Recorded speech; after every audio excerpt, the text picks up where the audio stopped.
cannot dance. A lady who cannot dance. En tout cas, on ne pourra pas intervenir, du moins pas dans l'immédiat. Est-ce qu'il est armé, madame? Comment je peux savoir de l'autre côté de la rue s'il est armé? Il n'est pas censé l'approcher. Elle a déjà déposé 2 mains courantes chez vous. Là, faut venir.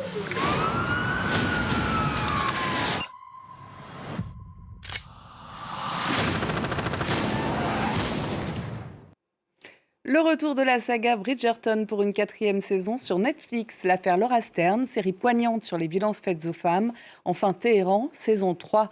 C'est le sommaire de notre émission 100% série avec Nina Masson. Bonjour Nina. Bonjour Sonia. Bonjour à tous et bienvenue à Kim Isker. Bonjour, merci de l'invitation.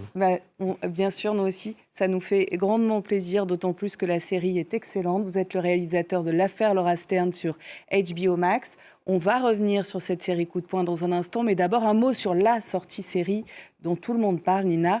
Le retour de Bridgerton sur Netflix. Oui, comment ne pas en parler, tant ça domine l'actualité du petit écran en ce moment. Alors c'est un 4e volet inspiré d'un conte de fées. Je vous dirai lequel dans un instant, mais auquel Shonda Rhimes, la productrice de la série, injecte comme toujours une bonne dose de modernité et d'inclusivité. C'est ce qui fait d'ailleurs le succès de la saga depuis ses débuts. Alors pour rappel, depuis son lancement, c'était en 2020. Déjà, ça passe vite, la chronique des Bridgerton applique une règle simple. À chaque saison, on suit les émois amoureux de l'un des enfants de cette grande famille anglaise sous la Régence. Voilà, vous le voyez, on a eu droit d'abord au mariage de Daphné, ici à gauche, d'Anthony, de Colin et donc maintenant de Bénédicte. 3 saisons, 3 succès massifs. On verra pour cette 4e saison qui, elle, est consacrée, donc, je le disais, à ce fameux Bénédicte Bridgerton, le cadet bohème de la fratrie, l'éternel célibataire, bisexuel, libertin qui refuse de rentrer dans le rang. Alors tout commence par un bal masqué. Bénédicte y croise une inconnue. Il tombe sous le charme, sauf qu'elle disparaît avant minuit sans lui révéler son identité. Elle ne laisse derrière elle qu'un gant. Il va alors tout faire pour la retrouver, sauf que ce qu'il ne sait pas, c'est que c'est en fait une servante. Bon, vous l'avez compris, le conte de fées, c'est Cendrillon, mais version Régence et version Shonda Rhimes, surtout. On regarde la bande-annonce. They will attend the ball tonight and they will not appreciate any of it. Just once. Just have that feeling for one glorious night. You could go tonight. We would need to find me a good costume. I would need to be well disguised. Just be out by midnight.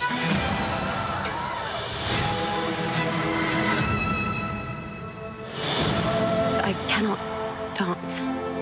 A lady who cannot dance. You're quite the teacher. You are perhaps the most intriguing person I've ever met.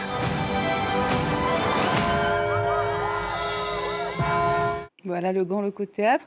La particularité de cette série, Nina, c'est qu'elle s'intéresse à chaque saison à un couple différent et donc on repart à zéro à chaque fois finalement. Comment parvient-elle encore à se réinventer? Oui, on pourrait se dire qu'on pourrait se lasser de ces nouveaux mariages à chaque fois, mais elle le réussit quand même grâce à un visage neuf, il faut le dire, celui donc de Yerin A, qui incarne la Cendrillon de cette saison, l'actrice australienne, qui était d'ailleurs présente lors de l'avant-première mondiale de la série, vous la voyez ici à Paris, c'était mercredi soir, aux côtés de l'acteur britannique Luke Thompson, qui a grandi en France, à Fontainebleau, on peut le préciser, lui qui incarne Bénédicte dans Bridgerton saison 4.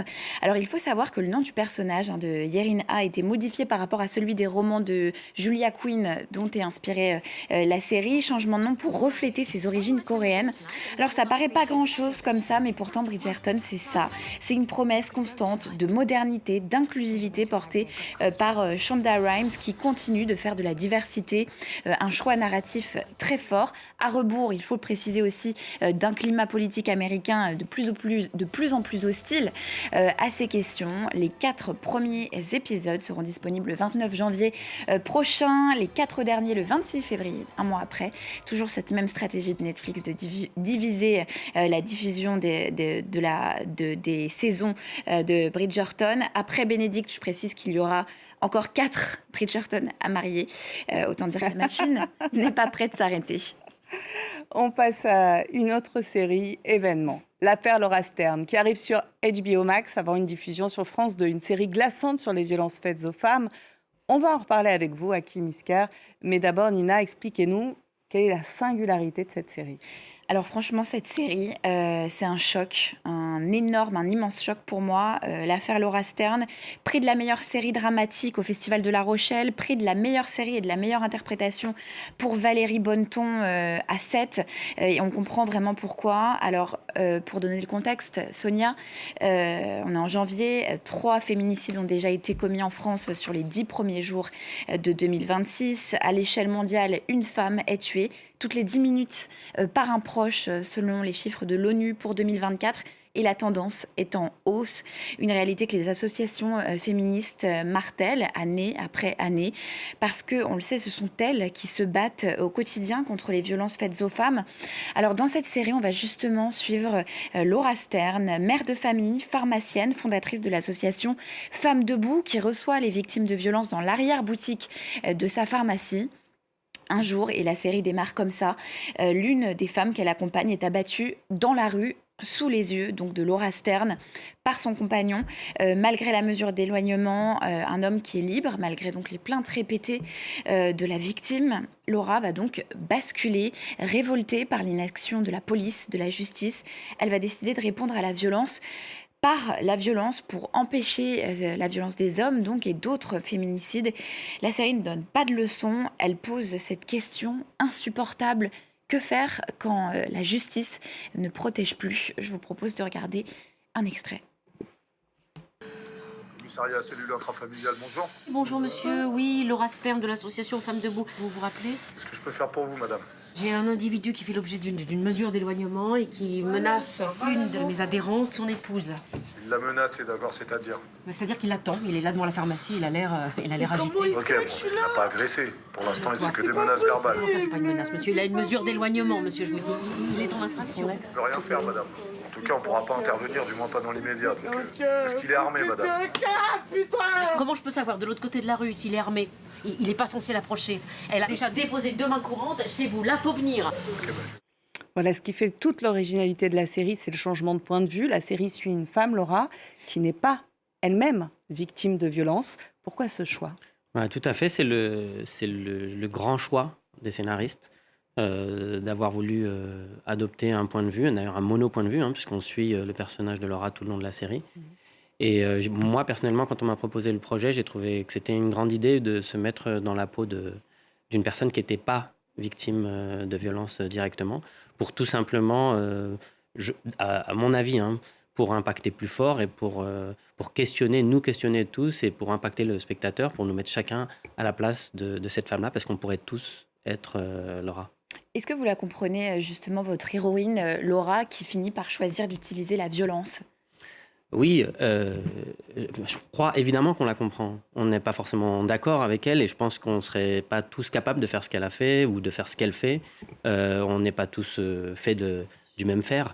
Mais évidemment, on ne peut que comprendre son sentiment d'impuissance et aussi, d'un point de vue beaucoup plus personnel, son traumatisme. Il faut savoir qu'elle est pharmacienne, elle a une bonne volonté, mais elle n'y est pas préparée. C'est d'ailleurs les choses dont j'ai parlé avec des associations que j'ai rencontrées, qui me disaient, il y a 20 ans, je pense que j'étais Laura Stern. Sauf qu'avec le temps, avec le travail, avec la professionnalisation de ces associations, elles ont appris à accueillir un peu plus ces violences. Mais au fond, on n'apprend jamais. C'est une réaction extrêmement épidermique et humaine qu'elle a, quoi. Et vous, qu'est-ce que vous avez appris justement aux côtés de ces associations que vous avez rencontrées, consultées, écoutées avant de passer à la réalisation ? Qu'est-ce que vous avez compris de la violence des hommes ? Ça a été une des choses les plus importantes dans mon travail. Au tout départ, c'était comme une évidence. Il fallait absolument que j'aille à la rencontre de ces femmes.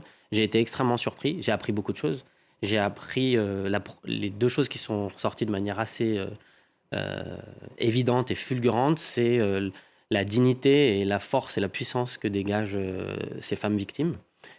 Faut savoir que dans les associations, on a affaire à des femmes qui ont fait le premier pas de la rupture, puisqu'elles ont déjà enclenché le principe d'aide. Et elles se sont livrées à moi avec une facilité déconcertante, et aussi elles ont dégagé cette puissance. Et ce que j'ai appris de la violence des hommes, c'est finalement plus globalement une espèce de...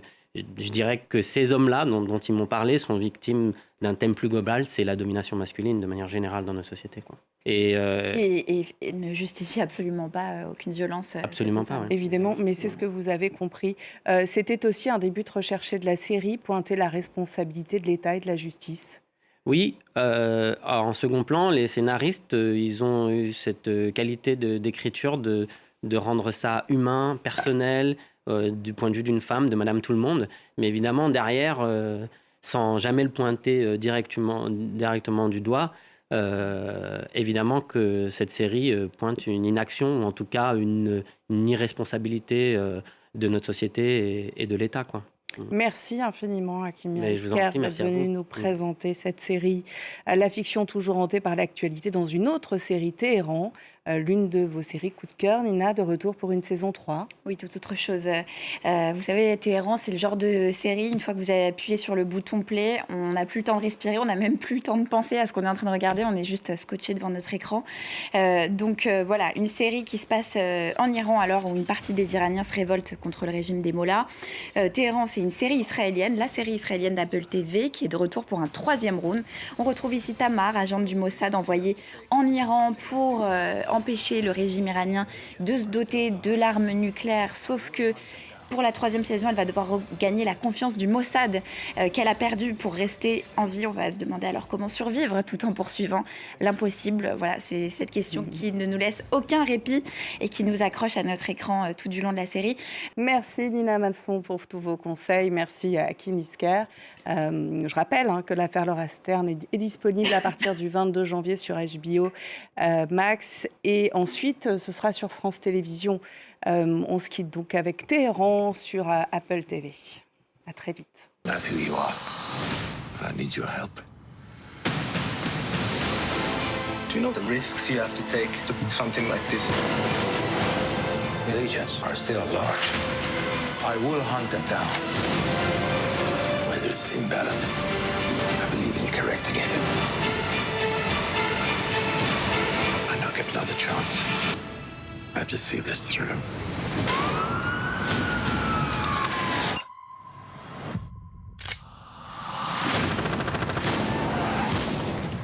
Seems like you need my help even more than I thought.